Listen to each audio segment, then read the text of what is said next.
Yo, what is good, YouTube? We have another late recap. I think I'm gonna just be recording them at this time now. It's late. It's not right after market is over, but it is what it is. I tried recording one earlier today, but the audio was just kind of messed up. I don't want to give y'all bad product. So let's just start from the top of the morning. As we can see, coming into today, we had this heavy overnight dump. Right, starting from, that's yesterday, let's start from 5 p.m. We had a 1,000 point, I take that back. I think it was like 700 by the morning. It was like a 700 point dump. Let's stop, yeah. Okay, it was about 1,000, right? We had a 1,000 point dump coming into market open. And obviously we see that we have, A2. Obviously, we see that we have this 4-hour gap right here being created. We have this 4-hour gap right here, and then we have this 4-hour gap. So we have multiple bearish PD arrays that that are showing us that we are bearish, right? Now let's come to 8:30, right? If I want to be bearish, I want to see one of those 3-4 hour gaps get tagged into, and then potentially see a rejection out of it. So this first 4-hour that was in the process of being created before the 10 a.m. open, or I want to see potentially displacement, manipulation into this London 4-hour gap, and then once again a rejection out of it, right? Other notable gaps to point out, we have a 30-minute gap right here. As we can see, we have this 30-minute gap. So if we don't take out this London, potentially hitting this 30-minute unmitigated would be nice. And then we also on the 15 had this 15 tiny 15-minute gap. So either I want to see this 15-minute get hit, or I want to see this 30-minute get hit, and I want to see us reject out of it, right?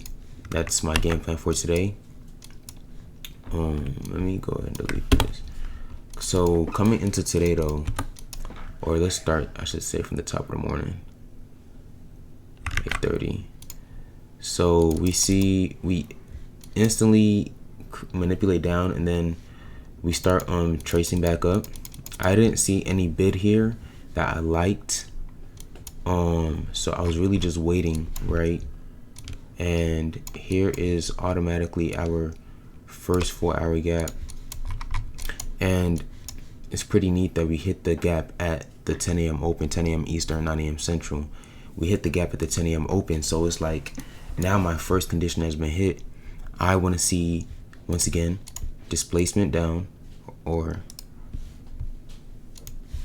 once again, I want to see us manipulate down, or open down, manipulate up, and then I want to see a rejection out of the 4-hour gap, right? And then I also mentioned that we had this 15-minute gap right here, and we had this 30-minute gap.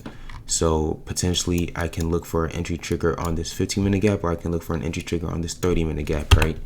Those are my two ideas for today.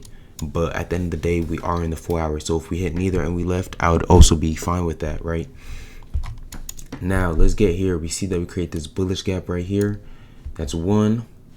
And once again, we are in a 4 hours. So it's like any inverse can be the play to take us back to the downside for continuation shorts. And as we can see, we get this nice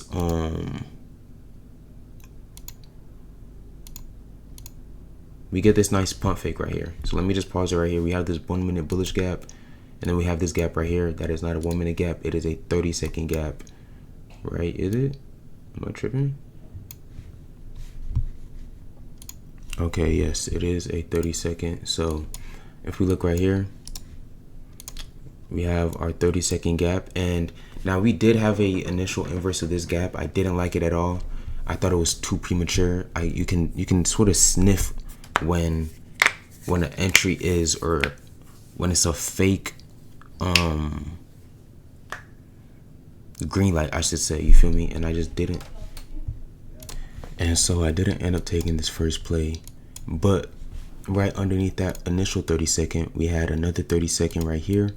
And then we had a 1 minute gap. And so it's like, I didn't like this play. I thought it was premature. We did tag the 15. But if we are really going to flush, then this 30-second and 1 minute will also inverse. And I don't think I took this. I did like the displacement. I was waiting for something. Yeah, okay, I didn't take this. And as we can see, we got another sweep of the highs of this internal high, right? We got a sweep of this high, and then from here I was on it, because when you see something like this is usually a stop hunt where people have been in the trade. You're trying to get a top tick and you get stop rated, right? Because you have your stops at this internal high. We see we leave this manipulation wick and then we instantly reject down. So I was all over this, and right here, no, it wasn't here. Okay, it was here actually. We had another 30-second inverse, and I did okay, yeah, I did take this one, and I didn't get stopped down. I did get stopped out. Okay, I did get stopped out. We went a little bit higher, and then I took, okay, I remember now. I got stopped out on this first bid right here, and I'm like, okay, that's fine. You have to pay to play. You have to pay to play, right? That's part of the game. You know, you take a loss, take it on the chin, and market will show you its true hand. Before I get into anything though, the reason this isn't a good trade, and I brought up this being a stop hunt, I mean, it's only valid if you did take this initial 30-second play right here, right? If you took this initial 30-second, then this is a valid stop hunt. If you are trying to front run this 30-second gap and 1 minute gap, then that is a terrible trade, in my opinion. Because at this point, if you didn't take this initial one, then you should have waited for these two gaps to fully flip, right? But right here, I would say that this is a valid stop rate, because right here we already got the sweep of the high off of this candle, right? And then we create another 30-second gap off the bullish manipulation leg, and now market is really showing you that you have a protected stop. And once again, ideally you should be waiting for this 30-second or 1 minute just for extra confirmation, due to the fact that this is the gap that did stop price from flushing, right? But I just like the once again, the sweep of the internal highs. We actually got a 30-second inverse. It's tiny, it's close, but you do get the inverse. And so I did take that play. Now coming back to this play right here, we had a 30-second right here, and we had a 30-second right here. I took it off this one, and I trolled because I went break even right away. Why did I do that? I went break even right away, and I got break even. Yep, I got him right here. And I got break even, and I was sick because it ended up running, you know. Sometimes you just need to let market build up LR, like we see right here. And we had 3 sweeps before market said it actually wants to show you the right move. But at the end of the day, for me, the play was always shorts, because we had so many draws on liquidity to the downside. We're respecting the 4 minute, we tagged the 15, we're inside of it, showing that we want to respect it. We have this, our first target right here, a potential second target right here, a potential third target right here, which is the 830 open, right? And I went break even too early for no reason. The reason I did was because I took a full loss on this first play, and I messed up my risk, so it's on me. I was trading on my phone, so I couldn't really manage everything properly. But I went break even too quickly, and market proceeds to hit it hit this first target. I know that for sure, but I don't know what happened after. I think we chopped around. Okay, we did end up hitting. Did we hit this? We did hit that. Okay, yeah, that's all I saw. And we just chopped around for the rest of the day. But you potentially leave a runner and like your draws are just so obvious. Yeah, that sucks. That really does suck. But that's my play for today. So I did take a loss. I'm gonna show y'all real quick.